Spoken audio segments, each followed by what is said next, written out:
আমি রমজান উমরায় গেলাম, আল্লাহর এক বান্দা আমি যেখানে ছিলাম এক বন্ধুর বাসায় দেখা করতে গেলাম। বন্ধুর বাসায় দেখা করতে গিয়াম আল্লাহর এক বান্দা দাড়িগুলি সাদা, চুলটা পায় সাদা। বললাম, কাকা আপনি বিদেশে আজকে কয় বছর? কয় হুজুর 22 বছর বিদেশ করি। কি ব্যাপার এত বছর বিদেশ? হায়াতের অর্ধেকটা কাটায়া ফেললেন, দেশে কি যাবেন না? কয় হ্যাঁ হুজুর যাব। আমি তো গরিবের সন্তান, বাবার জমি বিক্রি করে তৎকালীন 5 ঘন্টা জায়গা বিক্রি করে বিদেশে এসেছি। হুজুর আমি কিছু জায়গাও নিছি, একটা বাড়িও বানাইছি, 2টা সন্তান আমার, একটা ছেলে একটা মেয়ে। মেয়েটার শিক্ষা শেষে ব্যাংকে জব করে, চাকরি করে, তবে ছেলেটা ছোট, এখনো ইঞ্জিনিয়ারিং শেষ হয় নাই। সন্তানটা যদি ইঞ্জিনিয়ারিং পাশ করে, আর একটা বছর মাত্র বাকি, আমার সন্তানটা ইঞ্জিনিয়ারিং শেষ করলে আমি একবারে দেশে চলে যাব। রে ভাই, যাদের বাবা বিদেশে আছে একটু চিন্তা করে দেখো, তোমার ভবিষ্যৎ সাজানোর জন্য, তোমার সুন্দর ভবিষ্যতের জন্য তোমার বাবা যৌবনকালটা বিদেশে কাটাইয়া দিল। তোমার বাবা একটা ঈদও তোমার বাবা ঈদে দেশ আসতে পারলো না। রমজানের ঈদে আমি সৌদি আরবে দেখলাম অনেক প্রবাসী নতুন জামা কাপড় নাই, সেমাইও খায় না। ইফতারের সময় দেখেছি অনেক বিদেশি মদিনায় মক্কায় সরকারিভাবে সৌদি শেখেরা ফ্রিতে ইফতারি দেয়, ফ্রিতে পানি দেয়, খেজুর দেয়, খবুজ দেয়। আমি তাকাইয়া দেখলাম মদিনায় মক্কায় অনেক প্রবাসী টাকা দিয়ে ইফতারি কিনে খায় না, ওই লাইনে দাঁড়ায় দাঁড়ায় ইফতারি নেয়, ওই যে লাইনে বসে বসে ইফতারি খায়। অনেক যুবক তো আমার চিনে, আমি দোয়া করি, ও যুবক কি ব্যাপার? হুজুর মালিকের ডিউটি করে দৌড়াই আসলাম, কারণ বাহিরে ইফতারি খাইতে গেলে 15 রিয়াল 20 রিয়াল 10 রিয়াল খরচ হবে।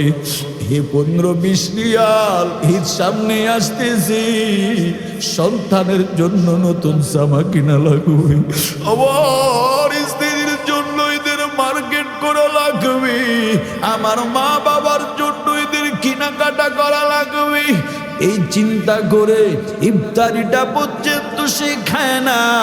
ও বিদেশে থাকা আমার আম্মা জানেরা, আপনার স্বামী বিদেশে কত কষ্ট করে জানেননি?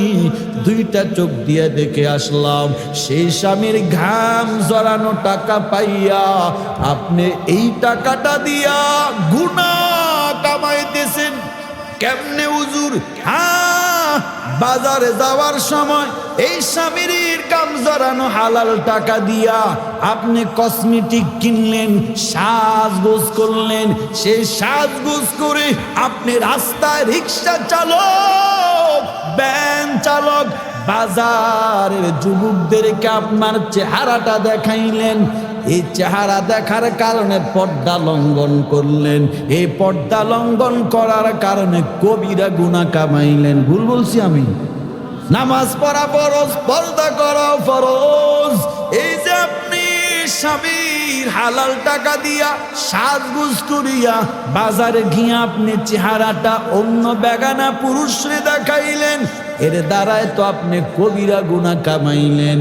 অথচ আম্মা জান, আপনি যদি স্বামীর টাকা দিয়া আপনি যদি নামাজ পড়ে স্বামীর জন্য 2টা হাত তুলে দোয়া করতেন, আমার মন কেন জানি সাক্ষী দেয় আপনি স্ত্রীর দোয়ায় আপনার স্বামীর বিপদ হতো না, মুসিবত আসতো না, রুজিতে বরকত হতো, আল্লাহ হায়াত বাড়ায় দিত, ঠিক কিনা? কিন্তু না না, দোয়া তো করে না, বরং মোবাইল নিয়ে গুনাহ দেখে, সিনেমা নাটক কৌতুক দেখে। ও যুবক, যার বাবা বিদেশে আছে, বিদেশ থেকে বাবা মোবাইল দিল, এই মোবাইলটা দিয়া দিন রাত নাটক সিনেমা কৌতুক দেখো। কিন্তু তুমি তো জানো না তোমার বাবা তোমাকে পড়ালেখা করাইতে গিয়া, তোমার ভালো রাখতে গিয়া, ঈদের জামা কিনতে গিয়া ওই বিদেশে তোমার বাবার কত কষ্ট। ঈদের দিন একটা জামাও কিনে না, পুরান জামা গায়ে দিয়া ঈদের নামাজ পড়ে। ছুটি নাই, দুই চোখে বাস্তবে দেখে আসলাম। আর তুমি সেই সন্তান, বাবার হালাল টাকা পাইয়া তুমি বন্ধু নিয়ে কক্সবাজারে ঘুরো, মোবাইলে গুনাহ দেখো। তুমি যদি আদর্শ বাবার সত্যিকারে ভালোবাসতা, তুমি নামাজ পড়িয়া তোমার বাবার জন্য একটু দোয়া করতা। আবেদ আলেম না, কয়টা খুন করছে বনি ইসরাইলের? 99টা খুন করেছেন। আবেদ, আবেদ কাকে বলে? আলেম না। আলেম থেকে শুনে শুনে আমল করে এমন মানুষ আছে না নাই?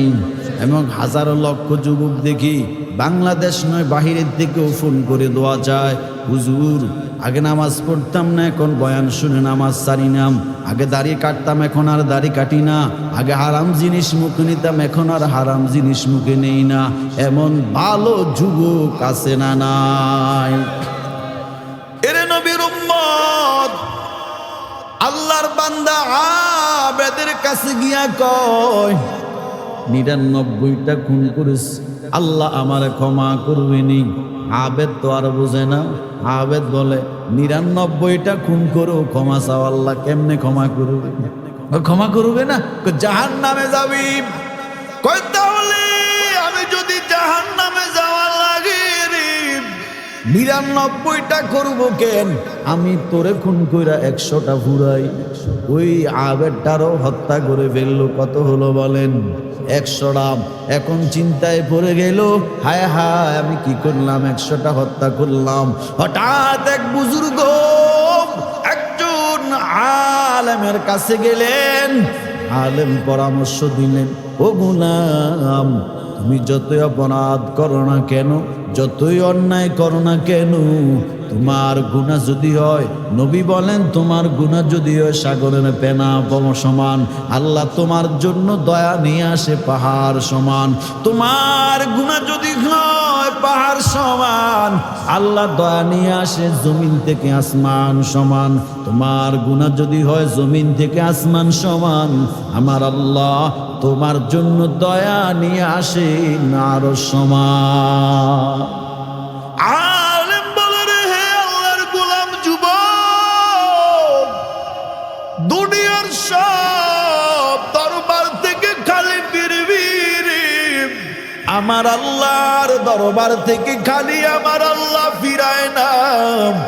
যাও আমার আল্লাহর কাছে তাওবা করো, তবে একটা খাঁটি আল্লাহওয়ালা বুজুর্গর কাছে গিয়ে তাওবা করো। যুবক এই কথা শুনে তাওবার জন্য ঘর থেকে বাইরে হয়ে গেল। হঠাৎ করে মালাকুল মউত আজরাইল হাজির। মালাকুল মউত আজরাইল হাজির বুজুর্গের বাড়ি যাবে, তাওবার নিয়তে ঘর থেকে বাহির হলো। মালাকুল মউত আজরাইল তার সামনে দাঁড়া গেল। জান্নাতের ফেরেশতারাও আসলো, ইভেন জাহান্নামের ফেরেশতারাও আসলো। ঠিক ইন দ্য মিন টাইম জান্নাত আর জাহান্নামের ফেরেশতারা ঝগড়া লাগলো। জান্নাতের ফেরেশতারা বলে আমরা তার রূহ কবজ করব। জাহান্নামের ফেরেশতারা কয় কেন কেন? ও সেই তো তওবা করে নাই। জান্নাতের ফেরেশতা কয় তওবা করার জন্য তো ঘর থেকে বাইরে হয়েছি। দুই জান্নাতি আর জাহান্নামী ফেরেশতার মধ্যে ঝগড়া। হঠাৎ আল্লাহর কাছে নালিশ, কে রূহ কবজ করবে?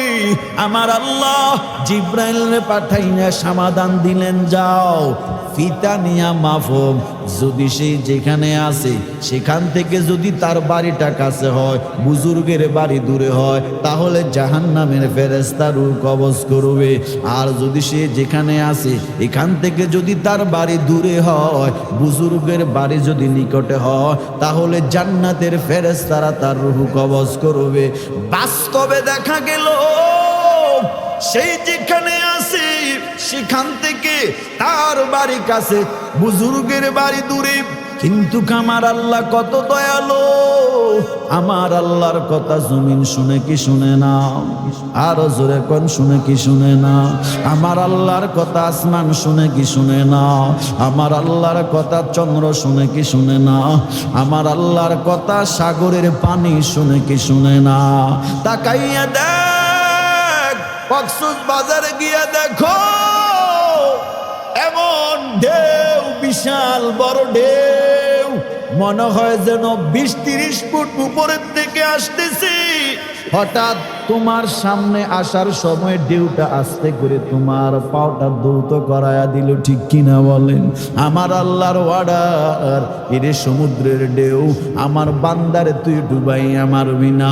আবার আমার আল্লাহ যদি ওয়ার্ডার দেয়, বন্যা দিয়া মানুষের ঘর বাড়িও সারে না।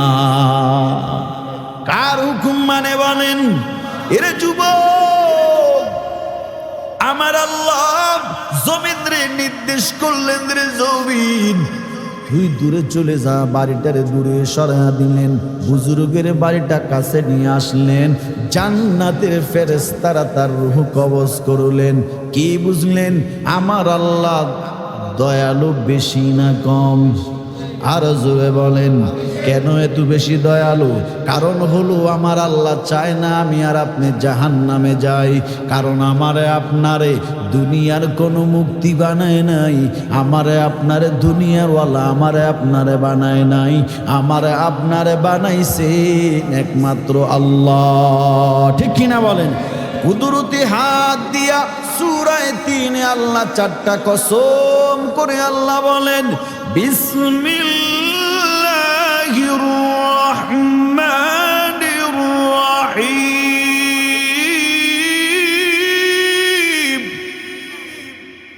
ওয়াত-তিনি ওয়াজ-জাইতুনি ওয়াত-তুরি সিনিন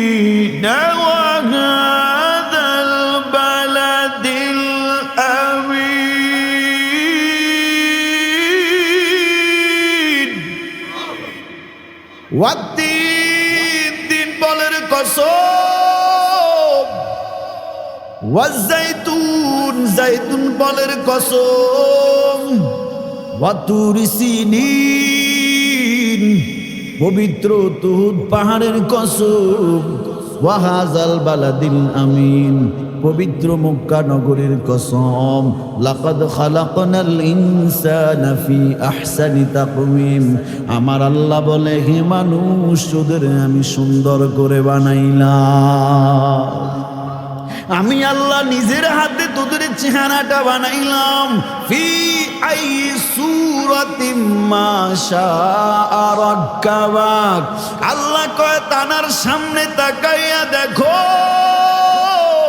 আমি আল্লাহ তোরে কত সুন্দর করে বানাইছি।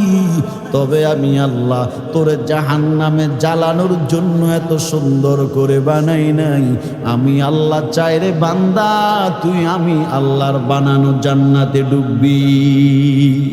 এই জন্য তুই যতই অন্যায় করো, আমি আল্লাহ তোর জন্য মায়া নিয়ে আসি, আমি আল্লাহ তোর জন্য দয়ার পাহাড় নিয়ে আসি। নবীর সামনে মূল বিষয় কি মনে আসেনি?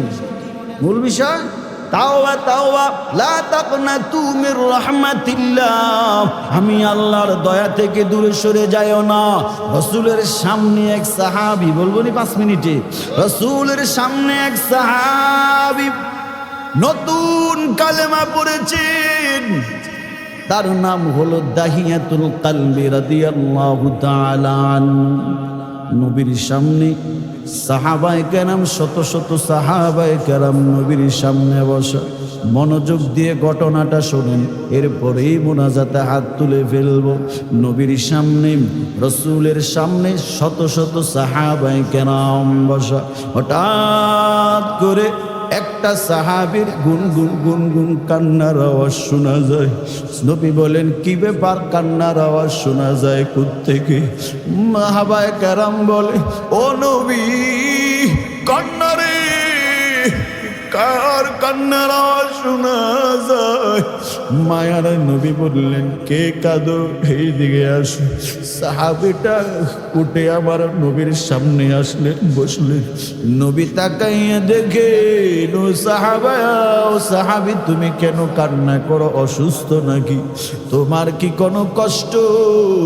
ও মায়ার নবী, না না, আমি অসুস্থ না। তাহলে কেন কাঁদো?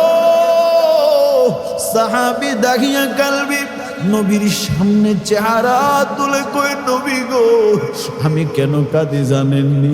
ও মায়ার নবী, আপনি বলেছেন কেউ যদি কালিমা পড়ে আমার আল্লাহ তার অতীতের গুনাহগুনি ক্ষমা করে দেয়। তবে মায়ার নবী, আমার বড় ভয়। ও নবী গো, আমার বড় চিন্তা, আমার আল্লাহ মনে হয় আমি দাহিয়া কালবির গুনাহটা ক্ষমা করে নাই। বলে, কি এমন গুনাহ করেছো দাহিয়া, তোমার গুনাহটা আমার আল্লাহ ক্ষমা করে নাই? দাহিয়া কালবি কয়, ও মায়ার নবী গো, আমার গুনাহটা এত বড়, এত বড়, আমার গুনার খবরটা আপনি নবী তো জানেন না, আমি কি পরিমাণ গুনাহ করেছি। নবী বলেন, দাহিয়া রে, কি গুনাহ আমি নবীর বলো? দাহিয়া কালবি চোখ দিয়ে পানি ছেড়ে কই, নবী গো, আমি দাহিয়া কালবি কালিমা পড়ার আগে আমি জাহেলিয়ত যুগের ধর্ম অনুসরণ করতাম। আমি জাহেলিয়তের আমলে আমি দাহিয়া কালবির অনেকগুলা কন্যা সন্তান হলো। আমি দাহিয়া কালবি ওই জাহিলিয়াতের যুগে কন্যা সন্তান যদি কারো জন্ম নিত, তার জন্য এটা লজ্জার ব্যাপার ছিল, লজ্জার বিষয় ছিল। নিজের বাবা কন্যা সন্তানটারে হত্যা করে ফেলতো। কিন্তু আমার নবী বলেন, ইসলাম এত সুন্দর। নবী বলে, কারো যদি কন্যা সন্তান নয়, হত্যা নয়, বরং যার ঘরে কন্যা সন্তান জন্ম নেয় তার জন্য জান্নাতের দ্বার খোলা হয়। কত সুন্দর ইসলাম ধর্ম, কত সুন্দর। দাইয়া কালবি কই, নবী গো, আমি জাহেলিয়াতের যুগে আমার অনেকগুলো কন্যা সন্তান, আমি সব কন্যা সন্তান হত্যা করেছি। হঠাৎ করে আমি ব্যবসার কাজে বাহিরে যাব, আমার স্ত্রীর গর্ভে আরেকটা সন্তান আসলো। আমি যাওয়ার সময় আমার স্ত্রীর বলেছি, ও বিবি, তোমার গর্ভে যে সন্তান, যদি এটা পুত্র সন্তান নয় তাহলে এটার জীবিত রাখবা, হত্যা করবা না। আর যদি এটা কন্যা সন্তান নয় তাহলে এটারে বাঁচাইয়া রাখবা না, সাথে সাথে এটারে তুমি হত্যা করে ফেলবা। কারণ জাহেলিয়াতের যুগে কন্যা সন্তানের মা বাবা হওয়া বড় লজ্জার কারণ, লজ্জার ব্যাপার। আমার নবীর সামনে দাহিয়া কালবি বলে, ও মায়ার নবী, এই কথাটা আমার স্ত্রীকে বলে আমি ব্যবসার কাজে বহু দূরে চলে গেলাম।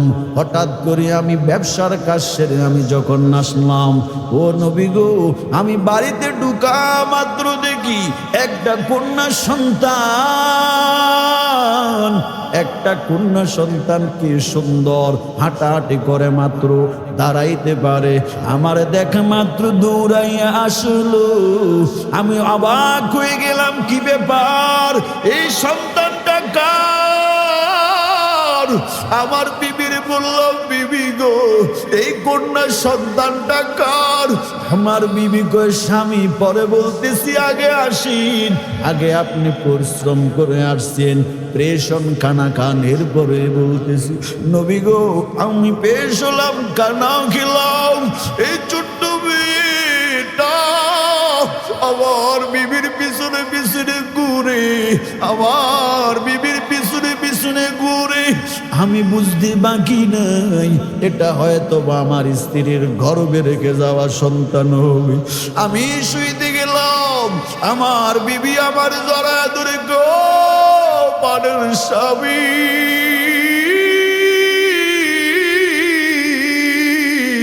জীবনে তোমার কাছে কিছু চাই নাই, তোমার কাছে কোনো কিছু আবদার করে নাই গো। ও স্বামী, আজকে তোমার কাছে আমি তোমার স্ত্রী ওই একটা জিনিস আবদার করব, বলো আমার দিবানি, আমার তুমি দিবানি, আমার গালি ফিরাইতে পারবা না। আমি বললাম বিবে কি বলো? আমার স্ত্রী কয়ে স্বামী মাথায় হাত দিয়ে তুমি ওয়াদা করো, তুমি মাথায় হাত দিয়ে বলো আমার নৈরাশ করবা না, আমার খালি ফিরাইবা না।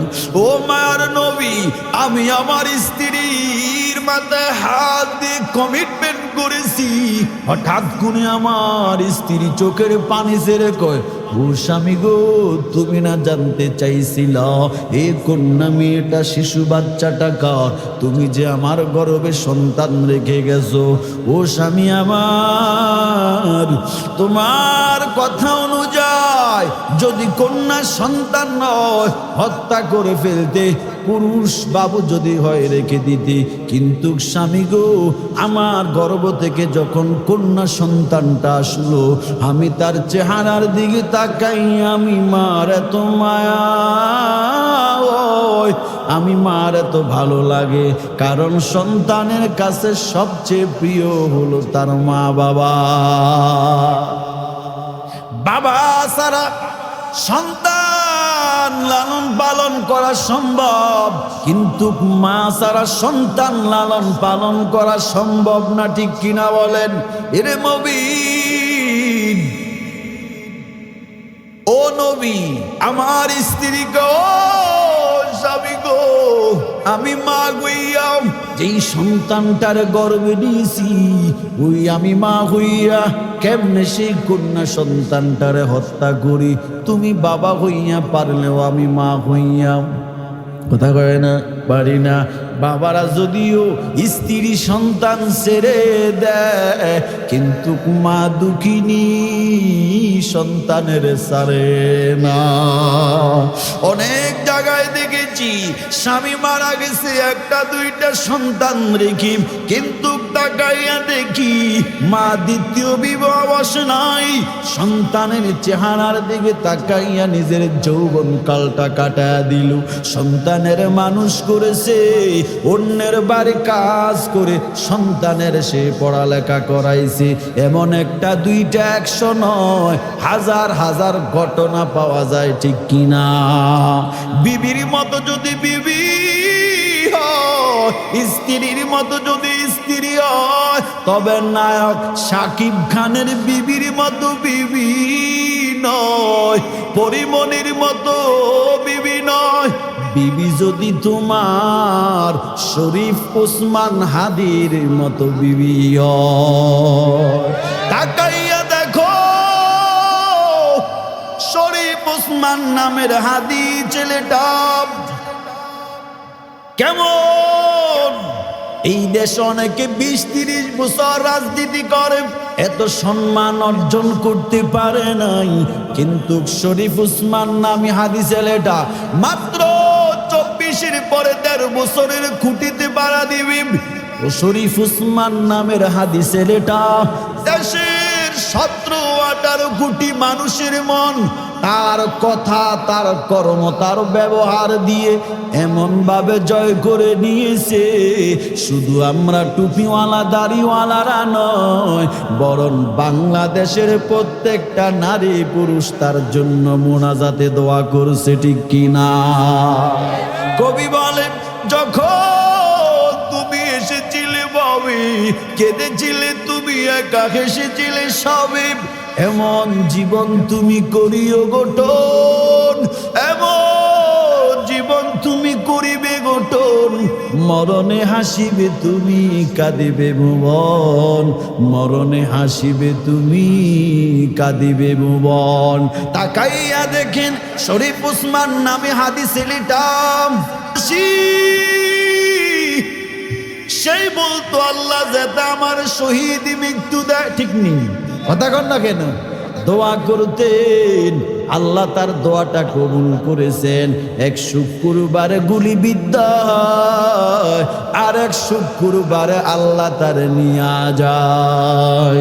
এরে নবীর উম্মত, ও আমার এলাকার মানুষ, সোনালমাই উপজেলা জালগা গ্রামের যুবক, তুমিও যুবক, শরীফ উসমান হাদিসে লেটাও যুবক।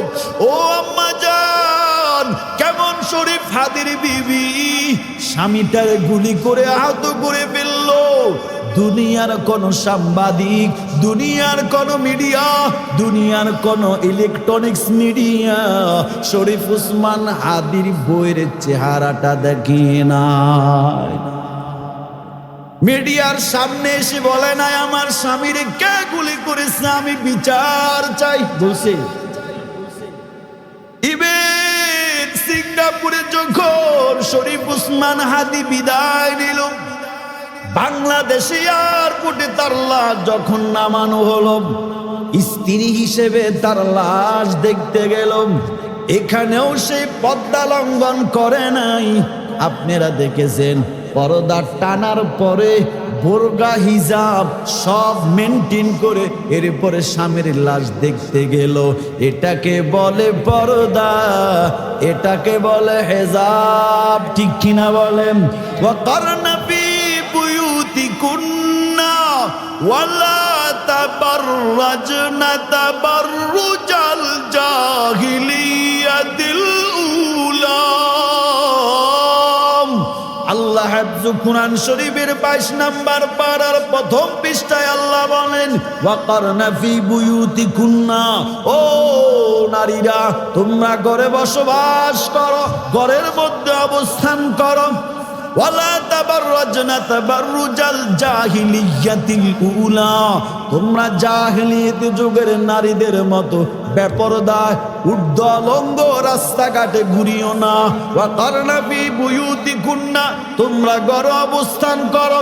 তার মানে বাজারে যাওয়া নিষেধ করছি। তোমরা ঘরে অবস্থান করো তার মানে তোমরা ব্যাংকে যাইতে পারবে না, হাসপাতালে যেতে পারবে না, তোমরা আত্মীয়র বাড়ি যেতে পারবে না। এটা তো আল্লাহ বলে নাই।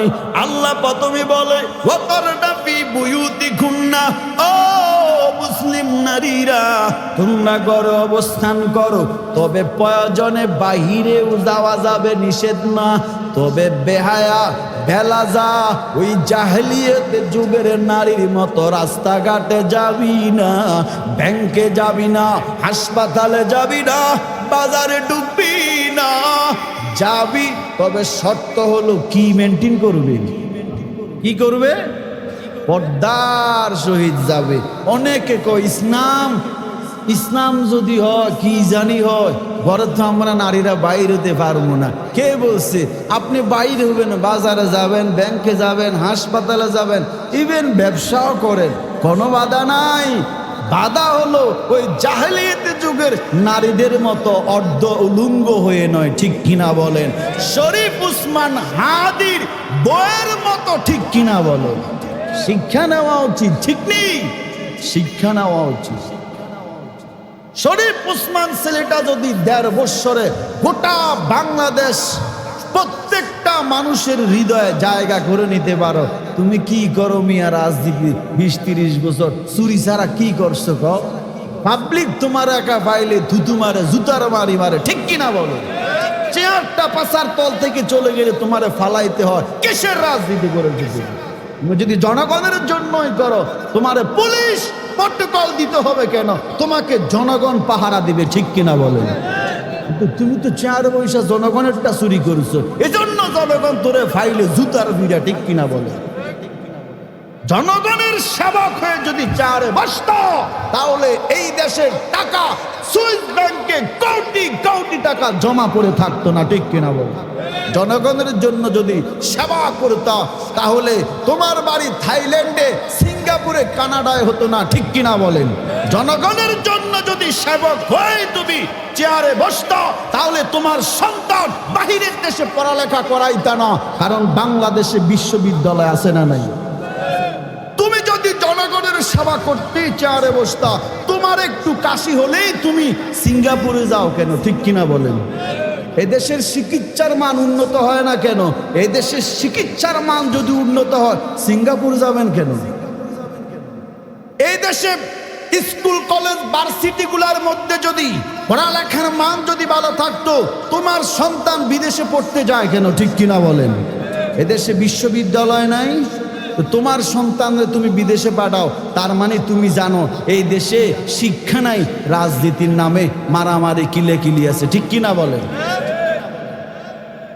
যেই দিন বুঝবেন এই দেশের টাকাওয়ালারা, ক্ষমতাওয়ালারা এই দেশে ট্রিটমেন্ট করে, বুঝবেন এই দেশে সঠিক ট্রিটমেন্ট হচ্ছে। যেই দিন বুঝবেন এই দেশের টাকাওয়ালারা, ক্ষমতাওয়ালারা এই দেশে তাদের বাচ্চাদেরকে পড়ালেখা করাচ্ছে, বুঝবেন সেই দিন এই দেশের সুশিক্ষা দেওয়া হচ্ছে, ঠিক কিনা বলেন? তুমি টাকা আছে, তুমি সিঙ্গাপুরে যে ট্রিটমেন্ট করবা, জনগণ গরিব, এরা যাবে কথা কর না কেন? তোমার না টেবিলের উপর দিও না, নিচ দিও না, টাকার পাহাড় করে ফেলছো। এদেশের সাধারণ তৌহিদি জানাতে যাবে কেমন? টাকা আছে।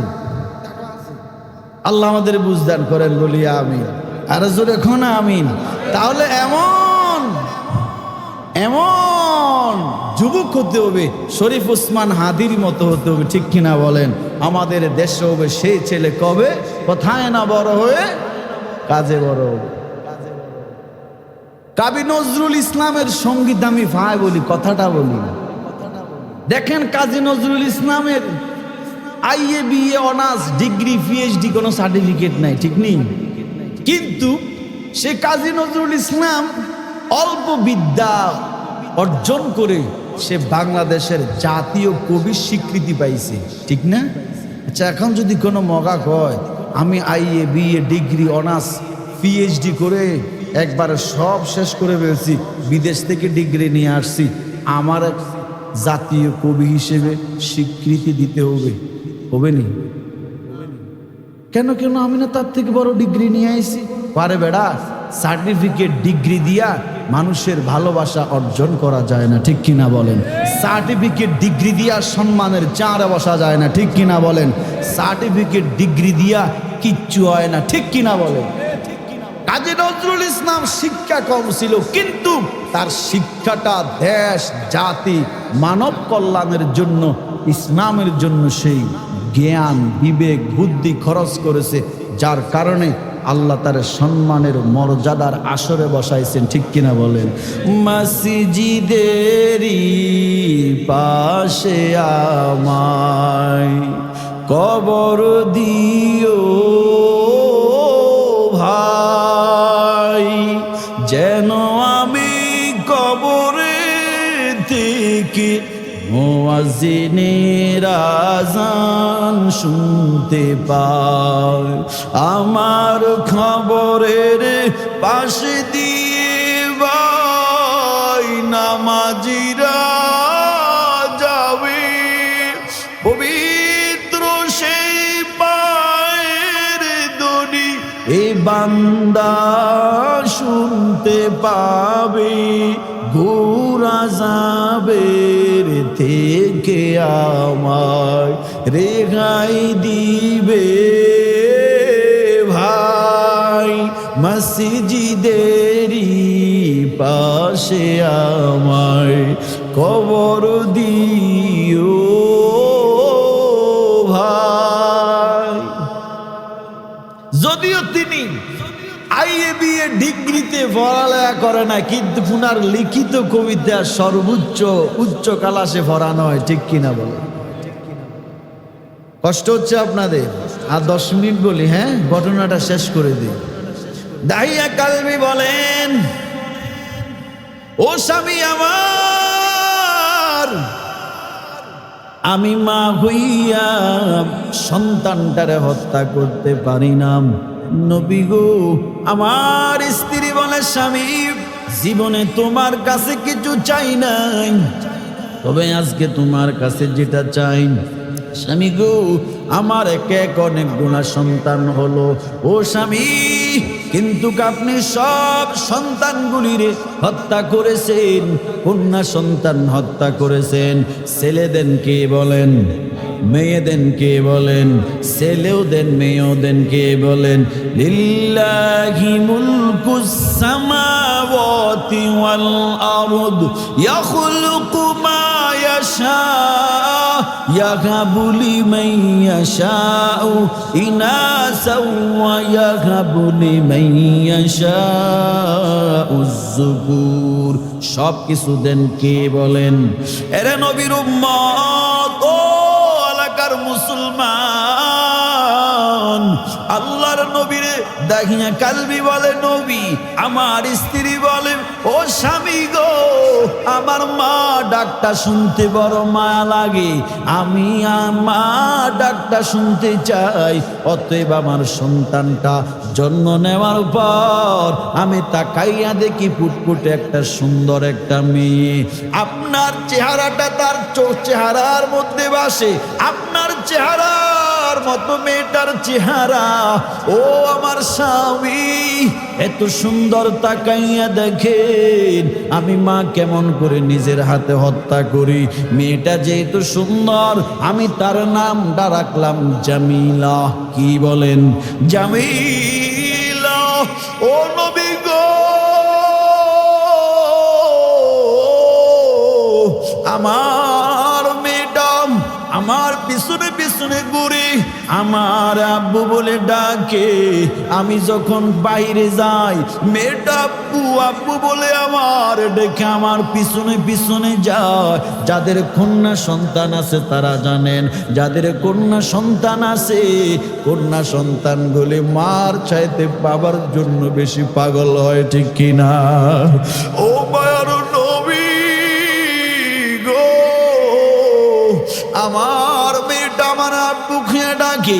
মানুষ বলে দাহিয়া রে, এটা তোর সন্তান নাকি? তুই কন্যা সন্তানের বাবা হইছো? কন্যা সন্তানের বাবা লজ্জার ব্যাপার।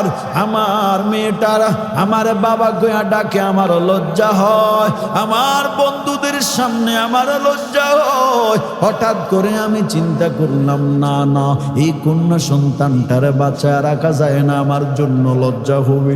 কিন্তু আমার বিবি তো এই কন্যা সন্তানটারে হত্যা করতে দিবে না। ও নবী, আমি রাত্রে ঘুমায়া গেলাম, আমি বিছানায় বালিশ মাথা দিয়া চিন্তা করি কেমনে মেয়েটারে হত্যা করা যায়।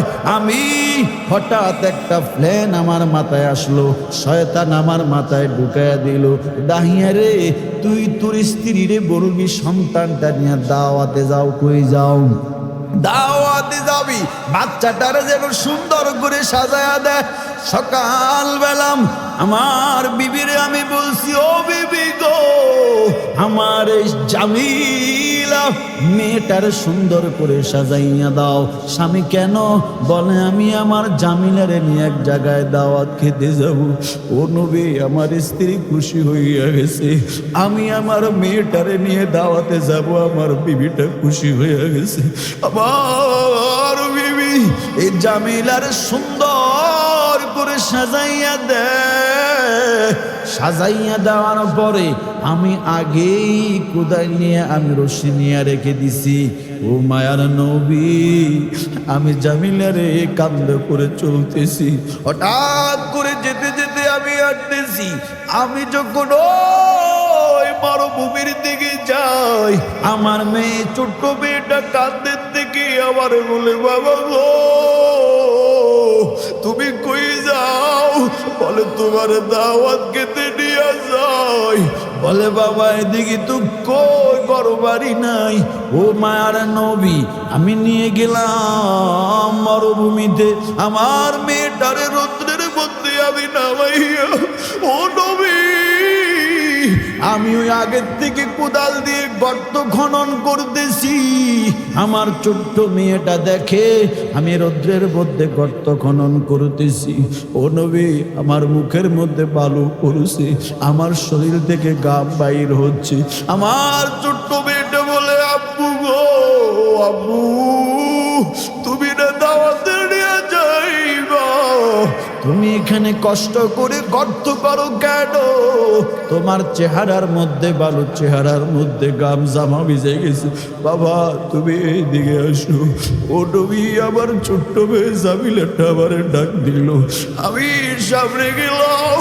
আমার মেয়ে জামিলা, তার মাঝে তার নতুন জামা পরিধান করাইলো।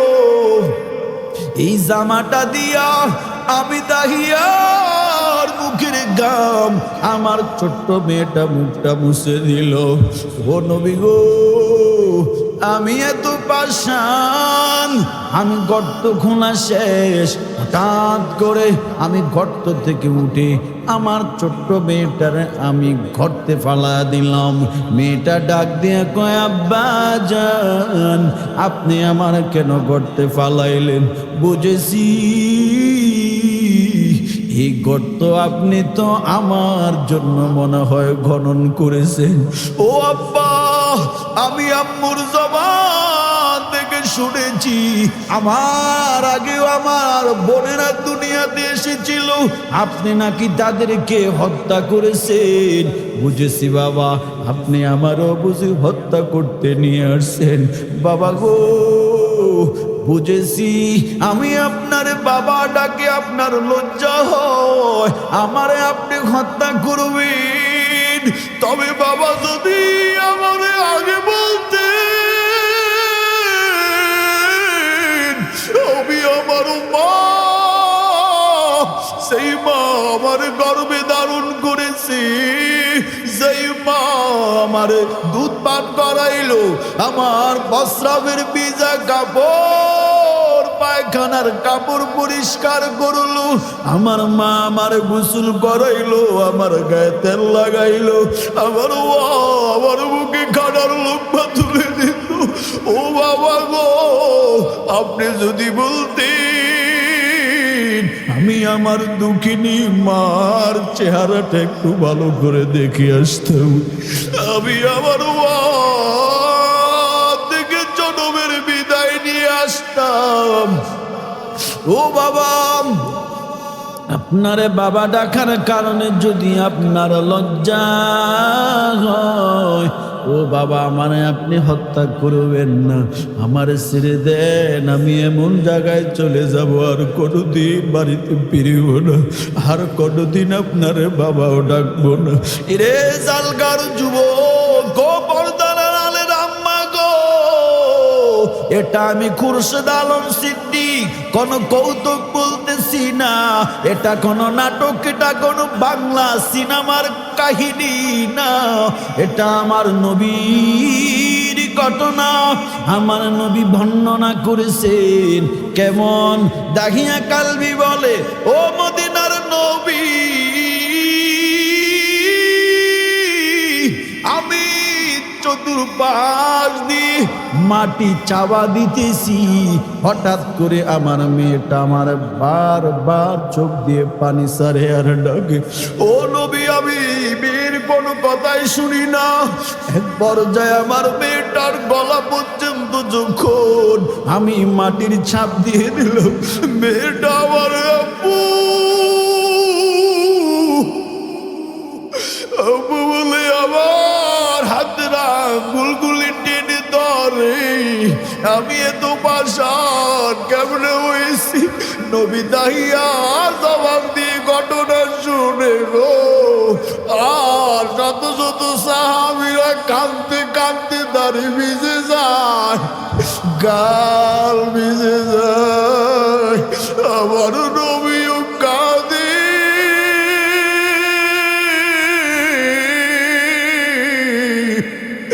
আমার নবীর গাল দাড়ি ভিজে যাওয়া ভিজে যায়। নবী কয়, দাইয়া রে, মানুষ কি কেমনে এত পাষাণ হয় রে দাইয়া? একটা মানুষ সইয়া আর একটা মানুষরে কেমনে জবাই করে আমার বুঝে আসে না। একটা মানুষ সইয়া আর একটা মানুষরে কেমনে গুলি করে বুঝে আসে না। যেই শরীফ উসমান হাদি নামের যুবকটারে গুলি করে মারছো, তুমি তো দুনিয়ার থেকে পালা গেলা, অন্য দেশে হয়তো চলে গেলা। তবে বন্ধু, দুনিয়ার আদালত থেকে পালানো সহজ, আমার আল্লাহর চোখে পাখি দেওয়া আল্লাহর আদালত থেকে ভাগা সহজ না। রে দাইয়া মানুষ কেমনে এত বাজা নয় গো। দাহিয়া কালবি বলে নবী শুধু তাই না, আমি জোর করে আঙ্গুলটা ছুটাইয়া আমি একটা পাথর নিলাম, পাথরটা নিয়া আমি আমার ছোট্ট মেয়ে জামিলার মাথার উপরে মারলাম। আমার মেয়েটা আব্বু আব্বু করে চিল্লায়, রক্ত, মেয়েটার মাথা পেটে রক্ত আমি দাইয়া কালবির জামাই পড়েছি। ও নবী, আমি দাগিয়া কালবি এত পাষাণ, আমি ভালো দিয়ে চাপা দিয়ে মেয়েটার হত্যা করে চলে আসলো। নবী গো, আমি যখন আসতেছিলাম হঠাৎ আমি যখন পিছন থেকে শুনতে পাই, আব্বু কই যাও, আমার বাঁচাও, তুমি যদি খালি হাতে যাও আমার মা পাগল হইয়া যাবে, আমার মা যদি আমার তোমার সাথে না দেখে গো আমার মা পাগল হইয়া যাবে। ও বাবা, মারে কি বুঝতে বাবারে নিয়ে যাও। নবী গো, আমার মায়া হলো না, আমি চলে গেলাম। আমি চলে গিয়া আমার বাড়িতে যখন ঢুকেছি, আমার বিবি আমার জামার দিকে তাকাইয়া দেখি আমার বিবির বুঝতে বাকি নাই। কারণ কবি বলে বিদেশে বিরাজ্যে যায় পুত্র মারা যায়, পশু পাখি জানার আগে আগে জানে মা, পশু পাখি জানার আগে আগে জানে মা। ঠিক কিনা বলেন? এরে এলাকার যুবক, ও পর্দার আড়ালের আম্মা জানেরা, কেমন ও নবী আমার স্ত্রী বুঝতে বাকিও নাই। আমার স্ত্রী কয়, স্বামী আমি বুঝেছি আমার এই মেয়েটারও তুমি হত্যা করেছো। এই কথা বলে আমার স্ত্রী যে একটা চিৎকার দিয়া জমিনে পড়েছে, আমার স্ত্রী আর হুঁশ ঠিক হইয়া ওঠে নাই, আমার স্ত্রী নরমাল হয়ে গেল।